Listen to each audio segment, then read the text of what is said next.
Listen, not to me. Listen to the room. Do you hear that? A faint, low-frequency thrum, like a truck idling outside your window, but the street is empty. This is the hum. Since the 1970s, thousands of people across the globe have begun hearing a sound that shouldn't exist. It doesn't show up on microphones. It doesn't stop when you plug your ears.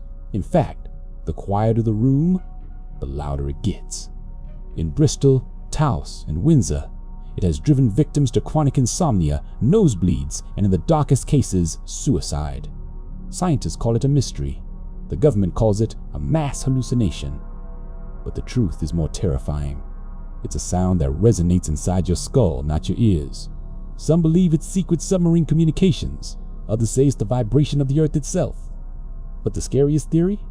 It's an acoustic parasite, a frequency that, once you notice it, your brain can never unhear. Now that I've told you, focus. Is the silence in your room actually silent? Or has it already found you? Subscribe, or the hum is all you'll have left.